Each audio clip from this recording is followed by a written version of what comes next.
বেরোজাদার কোনো কিছু হারাম খাইতে পারে? কিছুই না।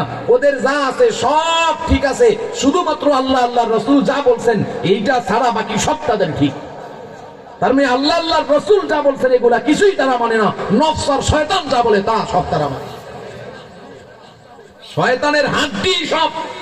অথচ ওলামায়ে কেরাম কি ইচ্ছা মতো গালাগালি করে, কয় মোল্লা মৌলবীরা নামাজ কালাম, এগুলা কোরআনে হাদিসে নাই কোথাও। ইন্নাস সালাতা কানাত আলাল মুমিনিনা কিতাবাম মাওকুতা। আল্লাহ পাক 5 ওয়াক্ত নামাজকে সময়ের মধ্যে ফরজ করেছেন। ফজরের নামাজ ফজরের টাইমেই ফরজ, এটা যোহরের টাইমে না। যোহরের নামাজ যোহরের টাইমেই ফরজ, এটা আসরের টাইমে না। এই সমস্ত জারজের বাচ্চাগুলো আল্লাহ আল্লাহ রসুলকে নিয়ে এত বিশ্রী মন্তব্য করে, আর সামনে আপনারা দাঁত খিলখিল করে হাসেন আর বয়া থাকেন শুনেন। এগুলা বলাও হারাম, শোনাও হারাম। যারা এগুলা বলে তাদেরও ঈমান নাই, যারা ইচ্ছা করে শোনার জন্য তাদের মজলিসে বসছে তাদেরও ঈমান নাই। আল্লাহ তাআলার কাছে কত দামি ঈমানদার। আল্লাহ তাআলা কলম দিয়ে লেখা রাখছেন, মনে আসেনি?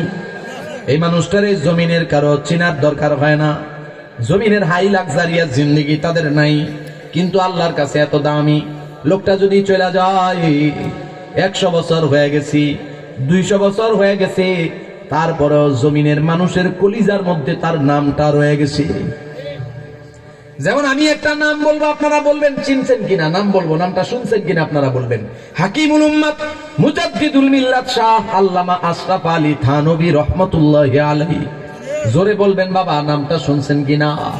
হাজী ইমদাদুল্লাহ মুহাজিরে মক্কি রাহমাতুল্লাহি আলাইহি, কাসেম নানুতুবি রাহমাতুল্লাহি আলাইহি। তাবলীগের 6 উসুলের ধারাটা যিনি চিন্তা ভাবনা করে একটা ধারার আবিষ্কার অনুযায়ী নবী আলাইহিস সালাতু ওয়াস সালাম এবং উলামায়ে উম্মতের সুপারিশ অনুযায়ী যিনি এই ধারাটারে গুছাইছেন, মাওলানা ইলিয়াস সাহেব রহমাতুল্লাহি আলাইহি। নামটা শুনছেন কিনা? রশিদ আহমদ গাঙ্গুহি রহমাতুল্লাহি আলাইহি। এই নামগুলো আমাদের কাছে কতটা পরিচিত। আমি আমার আব্বার নামটা যতটা সুন্দর করে জানি, হাকিমুল উম্মতের নামটা ততটা সুন্দর জানি। আমি আমার বাবার নামটা যত সুন্দর জানি। হাজী ইমদাদুল্লাহ মুহাজিরে মক্কির নামটা ইলিয়াস সাহেব রহমাতুল্লাহি আলাইহির নাম, রশিদ আহমদ গাঙ্গুহি রহমাতুল্লাহি আলাইহির নাম, হাফিজ জি পীর জি শামসুল হক ফরিদপুরি রহমাতুল্লাহি আলাইহি, কারি ইব্রাহিম মুবারক করিম, কুতুবুল আলম সৈয়দ ইসহাক সৈয়দ ফজলুল করিম রহমাতুল্লাহি আলাইহি, হাজ সারসিনার শাহ নেসারউদ্দিন রহমাতুল্লাহি আলাইহি। এই নামগুলা আমরা এতটা জানি সুন্দরভাবে যতটা আমার বাবার নাম জানি। কথা কয় না? মুহতারাম হাজিরিন, একটু আওয়াজ দিয়ে বলবেন হাকিমুল উম্মাত থানভী রাহমাতুল্লাহি আলাইহি। তার বাবার নাম কি, মায়ের নাম কি, দাদার নাম কি, বাড়ি ঘর কোথায়, কেউ আমরা জানি কিনা? কেউ জানি না। শুধুমাত্র এতটুকু জানি, ভারত উপমহাদেশে তার বাড়ি, থানা ভবনে তার বাড়ি। একটু আওয়াজ করে বলবেন হাকিমুল উম্মতের জামানায় ভারতবর্ষের প্রধানমন্ত্রী প্রেসিডেন্ট কেউ ছিল না? জোরে কোন, নাম কি?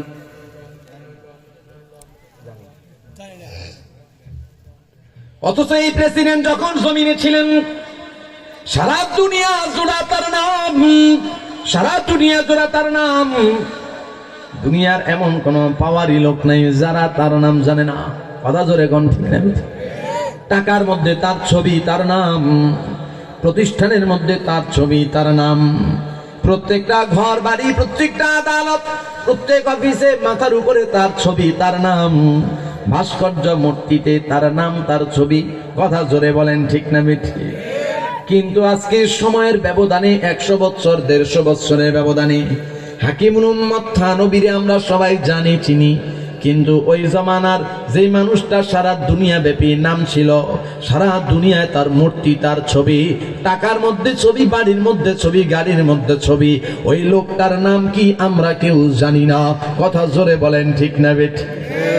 এর দ্বারা কি বুঝাইলাম? দৌলতে ঈমান, ঈমানের দৌলত যদি কলবে না থাকে, তুমি যত বড় মুমিন পরিচয় দাও, তুমি যত বড় মুসলমান পরিচয় দাও, তোমার ভাস্কর্য তোমার বাপের ভাস্কর্য, তোমার মূর্তি, তোমার নাম, তোমার নামে কি বলে বিমানবন্দর হবে, তোমার নামে হাসপাতাল হবে, তোমার বাপের নামে প্রাইভেট প্রতিষ্ঠান হবে, সরকারি প্রতিষ্ঠান হবে, মাঠ হবে, ঘাট হবে, ব্রিজ হবে, রাস্তা হবে, এলাকা হবে, মহল্লা হবে, মূর্তি হবে, ভাস্কর্য হবে। আল্লাহ তাআলার কুদরতি কলমে যদি নামটা লেখা না থাকে, এই ভাস্কর্য, মূর্তি, নামঘাট, প্রতিষ্ঠান সবকিছু এটা পরিবর্তন হয়ে ভাঙ্গা বঙ্গোপসাগরে পড়তে যারা পরিমাণ সময় লাগে না। হাকিমুল উম্মতের কোন মূর্তি জমিনে নাই, হাকিমুল উম্মতের নামে কোন প্রতিষ্ঠান নাই, কোন জায়গায় নদী বন্দর, কোন জায়গায় হাসপাতাল, কোন জায়গায় এয়ারপোর্ট, কোন জায়গায় রাস্তা, কোন জায়গায় ব্রিজ, জোরে বলেন আছে নাকি?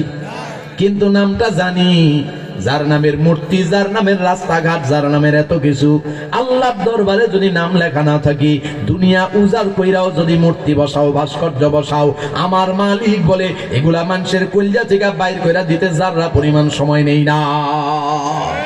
3 দিনেরই বাহাদুরি শুধুই বালুর বাদ, ফুরিয়ে এলে ক্ষমতাটুকু মিটবে যে তোর স্বাদ। ক্ষমতার ওই দাপট দিয়ে, ক্ষমতার ওই দাপট দিয়ে টিকে থাকা যাবে না। 3.5 হাত জায়গা পাবি, পাবি না রে বিছানা। 3.5 হাত জায়গা পাবি। মুহতারাম হাজিরিন, খেয়াল করেন, অনেক লম্বা সময় হয়ে গেছে, আমি এখন আমার বিষয়ের মধ্যে ঢুকতে পারি নাই। এই শুরু করলাম বিষয়, সর্বোচ্চ 20 মিনিটের মধ্যে ইনশাআল্লাহ চেষ্টা করব কথা শেষ করে দিতে।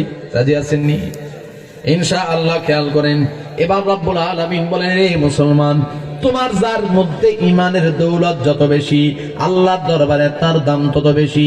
আমার আপনার কলিজার মধ্যে কার কলিজায় ইমান কতটুকু আছে, এটা বোঝার জন্য একটা মাপকাঠি লাগবে না? লাগবে না? আমিও মুসলমান দাবি করি, আপনিও মুসলমান দাবি করেন। আপনার কলিজা কতটুকু ইমান আছে, আমার কলিজা কতটুকু ইমান আছে? ও আমার পর্দার আলের মায়েরা, আমার বোনেরা, পাশাপাশি একজন আরেকজনের সাথে কথাবার্তা না কইয়া আমার এই কথাগুলা একেবারে শেষ করে দিলাম। এই কথাগুলা দিল দিয়া শোনার অনুরোধ করে গেলাম। একটা ঘরের মধ্যে সাপ ঢুকছে, জোরে কোন কি ঢুকছে? ভয়ঙ্কর সাপ। সাপ ভয় পায় না এমন কোন মানুষ আছে নাকি? সব মানুষ ভয় পায়। তাই ঘরের মধ্যে যে ঢুকছে, ঘরের বাসিন্দারা সব দৌড়ায় বাইর হয়ে আসছি, কারণ সাপটা সোফা সেটের নিচে, আলমারির নিচে, খাটের নিচে, কখন কোথায় যায় বলা যায় না। এজন্য সব মানুষ ঘর থেকে বের হয়ে আসছে, দৌড়ায় বের হয়ে চিল্লা চিল্লি করে, আমার ঘরে সাপ ঢুকেছে। লোকেরা ডাক দিয়ে কয়, চিল্লা চিল্লি করে লাভ নাই, নদীর পারে যাও। আমাদের দেশে বলে বেদে পল্লী, আপনাদের দেশে বেদে পল্লী আসেনি? সাপুরিয়া যারা সাপ ধরে, এই বেদে পল্লীতে গিয়া একজন সাপুরিয়া ডাইকা নিয়ে আসো, বাঁশি বাজাবে, সাপ ধইরা নিয়ে যাবে, টেনশনের কোনো কারণ নাই। আপনি দৌড়ায়া গেলেন, একজন সাপুরিয়া ডাইকা নিয়ে আসছেন, সাপুরিয়া আপনার ঘরের দরজার সামনে দাঁড়ায়া বাঁশি বাজানো শুরু করছে। বাঁশিটা যখন বাজানো শুরু করেছে, ওই বাঁশিটা বাজানোর সাথে সাথে ঘরের ভিতর থেকে সাপটা দৌড়ায়া বাইরে চলে আসছি। কথা এমন কিনা? আপনি জিজ্ঞাসা করলেন, সাপুরিয়া ভাই, 3-4 ঘন্টা ধরে এই সাপটা বের করার জন্য কত চেষ্টা মুজাহাদা না করলাম, কিন্তু একটা বারের জন্য সাপ ঘর থেকে বের হয়ে আসে নাই।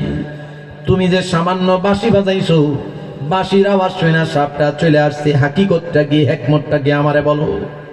সাপুরিয়া বলে, শোনো, সাপের মাথার মধ্যে একটা বিষাক্ত মণি থাকে। এই সাপের মাথার যে মণিটা, ওইটার সাথে আমার যে বাঁশির যে আওয়াজ, এই আওয়াজের সাথে একটা কানেকশন আছে, সম্পর্ক আছে। যেই সাপের বাঁশুর, যেই সাপের মাথার মধ্যে মণি আছে, ওই সাপটা বাঁশির আওয়াজে মাতাল হয়ে যায়, পাগল হয়ে যায়। ওই বাঁশির আওয়াজে সাপের মাথার মধ্যে মণিটার যন্ত্রণা শুরু হয়ে যায়। যেই সাপের মাথার মণিটা যতটা বিষাক্ত, যেই সাপের মাথার মণিটা যত বেশি বিষাক্ত, ওই সাপটা বাঁশির আওয়াজে তত বেশি পাগল হয়, তত বেশি মাতাল হয়, তত তাড়াতাড়ি বাঁশির আওয়াজ লক্ষ্য করে দৌড়ায়। মোহতারাম হাজিরিন, খুব ভালো করে খেয়াল করেন, সাপের মাথার মধ্যে একটা যন্ত্রণা, বিষাক্ত একটা মণি। উলামায়ে উম্মত বলেন, আমরা যারা মুসলমান, আমাদের মাথার মধ্যে মানে আমাদের কলিজার মধ্যে ঈমানের একটা মণি আছে। কথা কয় না? ঈমানের একটা মণি আছে। দৈনন্দিন 5 ওয়াক্ত নামাজের আগে মসজিদের মিনার থেকে একটা আজানের আওয়াজ দেওয়া হয়নি? কথা কয় না? হাইয়া আলাস সালাহ,